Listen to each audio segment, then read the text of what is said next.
Welcome back mga kababayan sa aking YouTube channel at ang video ko ngayon ay balita naman tayo dito sa South Korea dahil nitong mga nakaraan lang ay may isang Koreano naghagis ng gasolina sa loob mismo ng subway, sa loob ng tren. Ang mahirap nito ay tumatakbo yung tren. Tapos pagsaboy ng gasolina ay sinindihan at ayun, nagkaroon ng sunog dun sa loob ng subway, nagtakbuhan yung mga tao at yung iba ay nasupukit sa usok at parang wala namang namatay. At ang balita nga, ang pagkakasabi dun sa balita ay parang nakipag-divorce yata yung asawa at hindi matanggap nung Koreano yung nangyari kaya ginawa ganun. Hirap din kasi makitid ang utak, ano, maiksi ang pasensya, kumbaga hindi malawak yung pangunawa. Ang mahirap nito ay gusto pang mangdamay ng ibang tao. Kaya mahirap din talaga dito kahit sabihin natin na safe na bansa ang South Korea ay nakadepende pa rin talaga sa tao. Mayroong mga kaso nga dyan, pag yung sumasakay ako ng subway, may mga nag-aaway, lalo na yung matatanda. Tapos meron dyan yung minsan iniihian pa yung upuan sa subway. Kaya ako kapag sumasagay ako ng subway ay alerto din talaga ako. Kasi kahit sabihin natin na safe na bansa dito, hindi rin natin talaga masasabi kung ano yung mangyayari.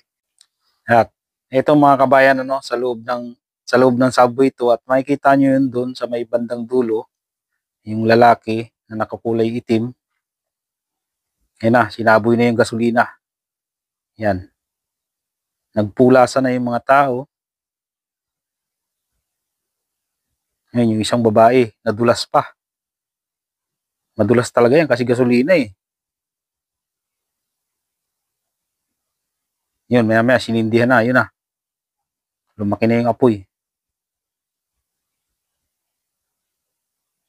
Grabe ang usok, kulay itim. Wala na halos makita eh. Yung CCTV. Yan na, nagtakbuhan na dito. Akyat yung ibang tao, yan. Grabe ang ganyan kasi tumatakbo yung tren eh. Hindi sila basta-basta makalabas eh. Makakalabas lang sila dyan pag itinigil yung tren.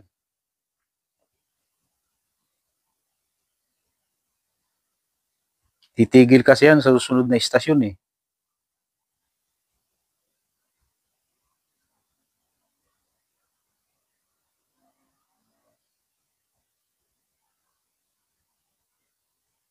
Yan na, umapal na yung usok.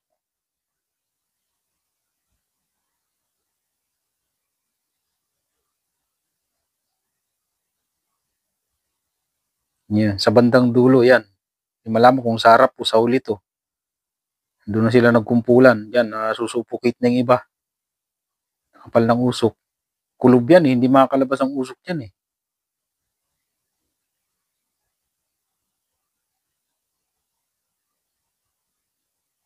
Buti na lang dito mga kabayan, walang namatay dito. Na ospital lang yung iba.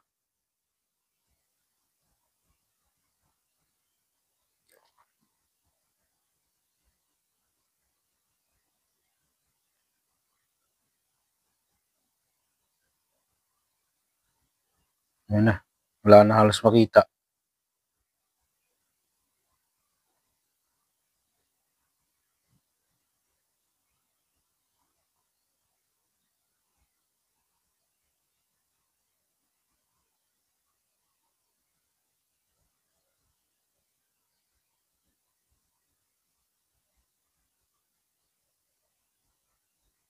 Tindi ng Koreanong to.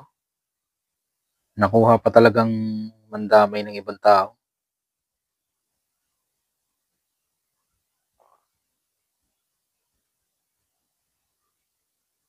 Hirap huminga dyan. Yan na, nakalabas na sila. Talagang hindi sila sa mismong istasyon nakadaan eh. Sa loob ng subway talaga sila oh. Yun, buti may dumating agad na mga bombero.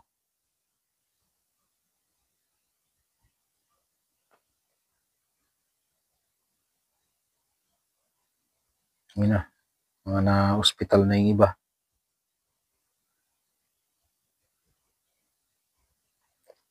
Oo, dito yung matatanda, eh.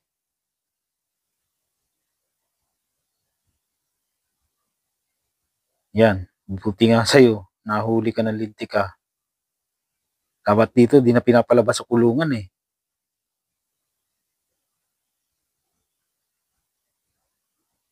Kitid ng utak ng Koreano na 'to.